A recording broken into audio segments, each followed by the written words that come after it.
This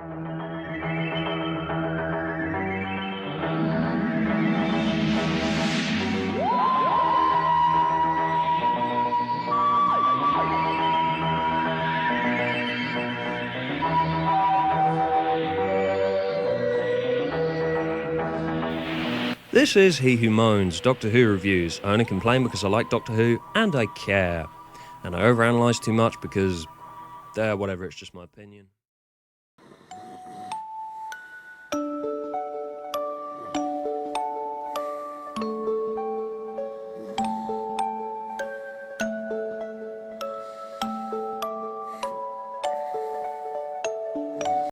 Yeah, don't tell me that you didn't expect that to be my reaction. Though I do recognise why people like the Caretaker, and that's fine, it's just not really my style. I'm probably not the right person to talk about it, but I'm going to do it primarily because it does raise an interesting discussion about characterisation, which I feel needs having. So yeah, if you love this episode for your own reasons, all power to you, this is just how I feel about it. So, let's wrestle my perspective out of me. I've been harsh on lots of Gareth Roberts' recent work before, mostly because by comparing it to his earlier work, it just feels to me like he's kind of run out of ideas. Like, look at The One Doctor, it was really imaginative. It sees Mel trying to assemble a dimensionally impossible set of shelves in a space IKEA manned by killer robots.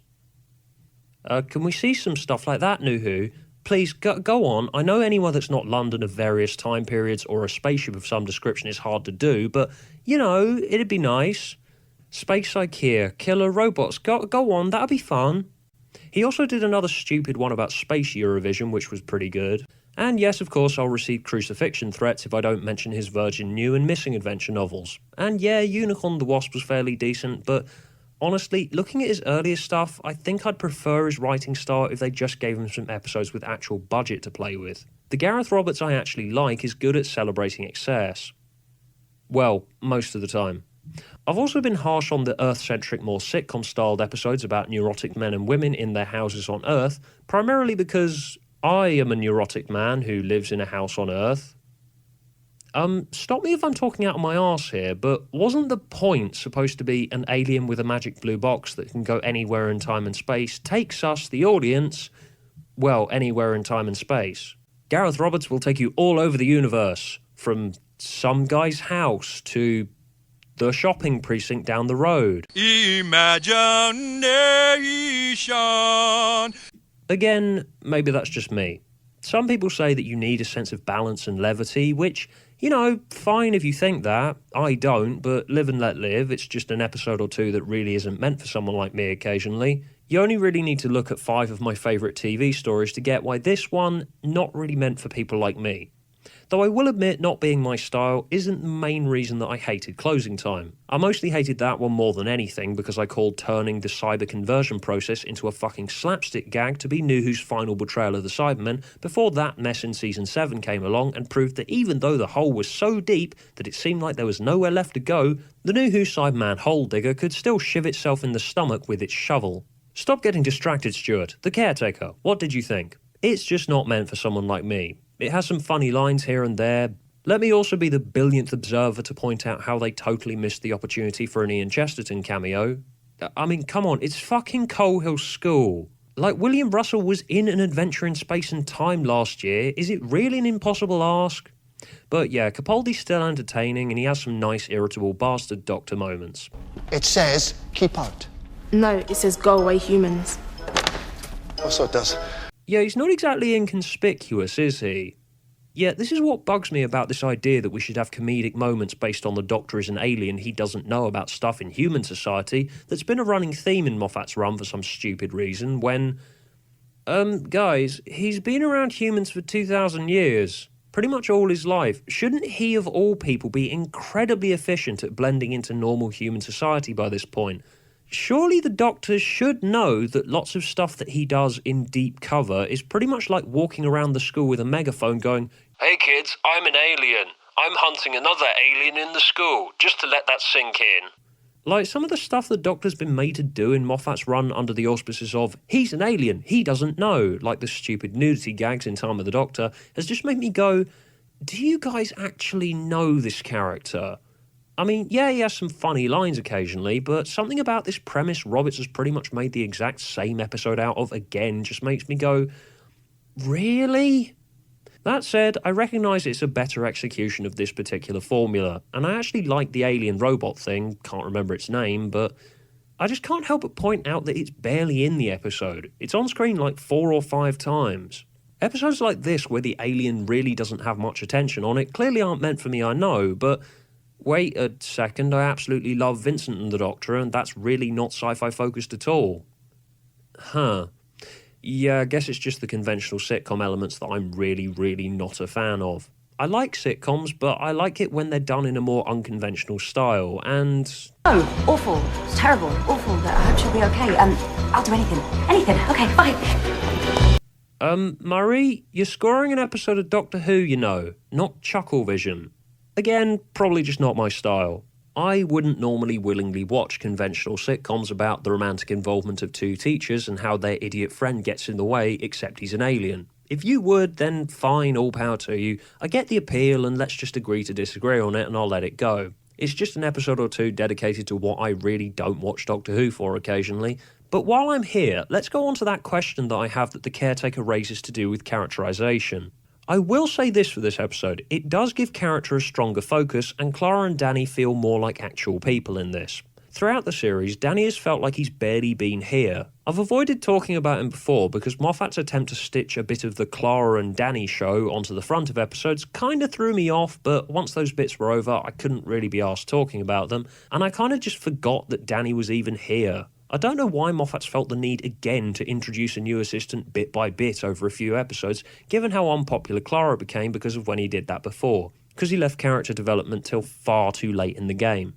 But yes, this episode has been praised for actually attempting to characterise Danny and Clara some more, and yes, I do recognise that and appreciate that for what it is. It's fine, but what I've seen some people defend about it is how we needed an episode like this to explore the characters of Danny and Clara some more, so they can make teacher jokes and say things that you'd find on fridge magnets. But here's the question that anyone with a creative background who also despairs of the sitcom episodes of Doctor Who would be asking. Does a scene like this one specifically need to be in the character's living room? Is it utterly necessary and the only setting that you could have a scene focused on character in? You may accept this at face value, but what cynics like myself seem to keep being told is that, like table tennis, characterisation is almost impossible to do in space. That it was essential to have Clara and Danny in a domestic setting to be able to bring out any side of their character. Which, to be honest, I think says a lot more about the limits of the writing staff than anything anyone could say about their output. Like, is there any real reason that you can't grow a character in a spacey situation? 'Cause guys, I don't think there is. Sarah Jane, Zoe, Perry, they all had character development, and they had that as a result of the story and situations they were in. We didn't even see their home lives for more than like a minute. Does it really take reducing us to domesticity every single time to actually get one of the writers to think, hey, I know, character, that's a thing that we should be doing, isn't it? Like, this mindset is one of the most restrictive elements of New Who, and it just shows that the writers sometimes really don't know what to do with the assets at their disposal. The concept of Doctor Who allows for anything to happen, anywhere, anywhen, and yet this is the opportunity they take to focus on Clara's character, her home and work life. Like, aren't moments of character building supposed to be brought out by a story? I mean, I bitched at Russell for spending so much time on the Earth family-related side of the story, but at least he understood that it is actually possible to do characterisation in space. Like, back in Classic Who, all of the assistants, even Mel, actually felt like characters, and we saw their home lives, well, except the introductory story, barely ever. It's not the only way to write a character in Doctor Who. If it was the only way to do things, then sci-fi would pretty much be a completely impossible genre to write in. And that's what pisses me off about stuff like The Caretaker. It perpetuates this rather limiting mindset when it comes to growing characters. It has to be domestic settings. If this doesn't bother you, fine, and I will admit it's more the mindset they're approaching character with than anything actually in The Caretaker. Personally, I just don't find Clara and Danny's lives as teachers that interesting, when we could easily have had a character study just as effectively by actually having one of those adventure in time and space things. Like, if you appreciate this end of Doctor Who, fine, I get that, but it wasn't absolutely vital to character development to strand it in their day-to-day lives. It's also highlighted one of the big things that really bugs me about Clara in particular. She goes home between stories. They go off for an adventure and are home by 7:30.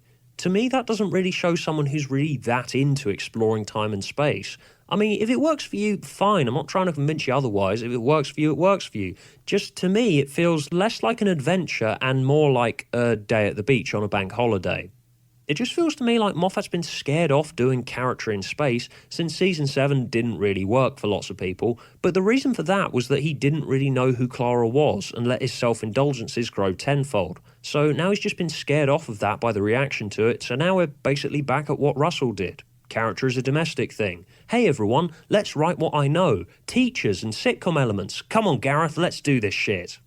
It's just really hard not to point out how little new stuff the Caretaker brings to the table. It's actually a lot more regressive than I expected when they announced Season 8's mission statement. If you want to know what I'm talking about when I say regressive, think about what this episode would look like if you swap 12 for 11, Clara for Craig, and Danny for Craig's love interest from The Lodger. You've basically got The Lodger, but at a school. Like, tell me if I'm out of line to say this here, but wasn't the mission statement of Season 8 supposed to be something fresh and new?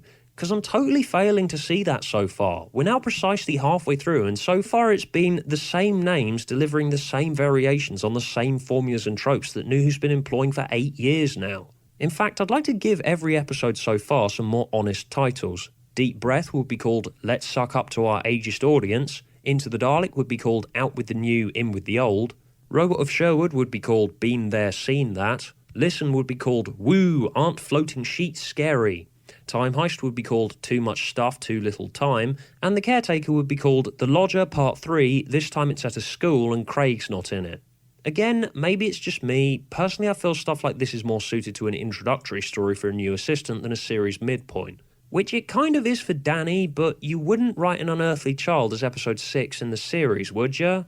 I mostly just spent lots of this one yawning and anticipating what the new writers that we've got for the next 4 weeks have got for us, which is the main reason I've been hanging on with Series 8, because unlike with the 5 that we've had so far, we don't know what we're going to get. With The Caretaker, I knew precisely what I was going to get, which is not what I want to go into a Doctor Who story with, outside of me not really liking this end of New Who to begin with. I know maybe this one's just not meant for me, and yes, Doctor Who and pretty much all media works on formulas, but the reason I had this reaction was that I've seen what Gareth Roberts does with this formula, and I just felt like I didn't need to see it again.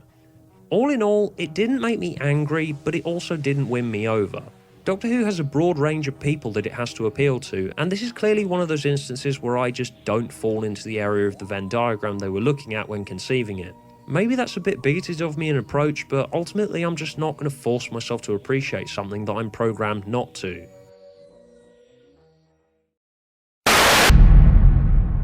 Hello, Earth. We have a terrible decision to make. An innocent life versus the future of all mankind. Please, whoever is editing these next time trailers, I beg you, please have mercy.